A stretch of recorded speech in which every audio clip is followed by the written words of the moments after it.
tunaadhimisha siku hii ya leo, ni sikukuu ya wafanyakazi.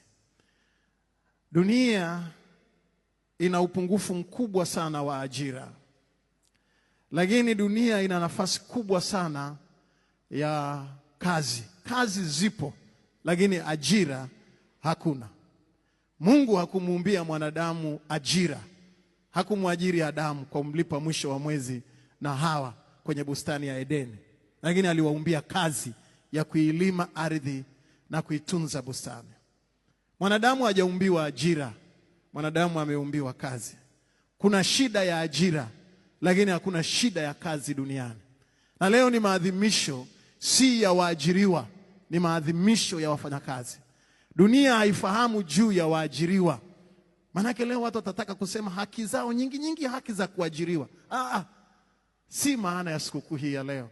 Leo ni sikukuu ya wafanyakazi.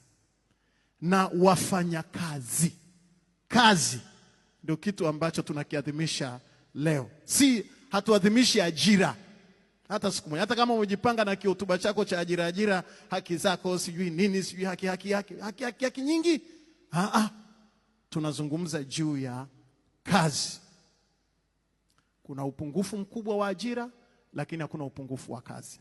Na kwa bahati mbaya sana, watu hawataki kazi, watu wanataka ajira.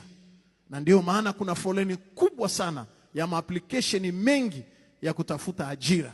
Na mtu akisha ajiriwa hataki kufanya kazi kabisa, hataki kufanya kazi. Ukishakuwa na cheti, ukishakuwa na position, baadhi ya watu hawakumbuki ya kwamba kuwa na cheti na ukawa na nafasi, ukawa na ofisi ndio mwisho. Ukishakuwa na ajira, si kwamba ajira inazalisha, never. Tunahitaji mtu anayeweza kufanya kazi, aweze kufanya kitu kwa vitendo. Niliwahi kufundisha hapa, nikasema niliwahi kuona interview moja nzuri sana, nikaipenda.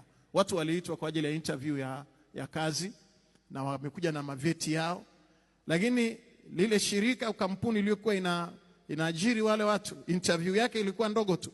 Walimwaga maji kwenye floor mbele ya mahali ambako wanakuwa kama mahali pa kukutania. Wakamwaga maji, wakaweka mifagio, wakaweka mamopu ya kukausha maji, wakayaweka pale.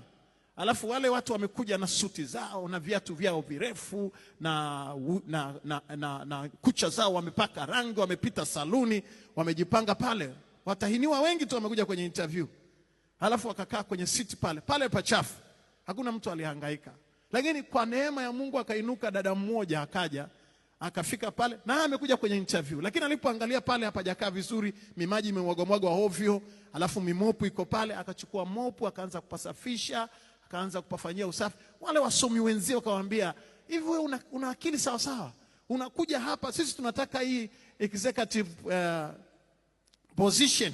Tumekuja kwa ajili ya interview. Halafu unakuja kuanza kazi za usafi. Are you crazy?" Lakini akafanya usafi. Baadaye wale watu waliokuwa wale wenye kampuni wakatoka, akasema interview imeisha. Na we dada umepata kazi, tunaomba tafadhali kwa ajili ya kuandika mkataba, na ninyi wengine wenye kucha zenu mlizopaka rangi na maveti yenu makubwa na CV zenu na jinsi mlivyotoka saluni, wasalimieni watu wa nyumbani kwenu. Nyumbani. Hiyo ndio ilikuwa interview. Kazi. Mtu akishapata mahali pa kukaa, mahali ambako ana saini asubuhi, hakumbuki tena kufanya kazi. Anaanza sasa kutengeneza haki zake na kusoma sheria za haki. Mahakama ipi, sheria ipi itanisaidia kupata nini? Lakini unazalisha. Najiuliza, una mshahara wa 500,000 kwa mwezi, una mshahara wa 1,000,000 kwa mwezi, una mshahara wa 500,000 kwa mwezi, una mshahara wengine wa 10,000,000 kwa mwezi. My question this morning, hivi ukijitathmini, unaona kabisa kila mwezi unazalisha kwa kiwango cha hizo hela ambazo unapokea kama mshahara? Are you sure? Na bila hatia kwamba unazalishaga kwa kiwango ambacho unalipwa ule mshahara ambao unalipwa. Hiyo ndio maana ya sikukuu ya wafanyakazi. Kuhakikisha kuna kitu kinafanyika ili uzalishaji uwepo.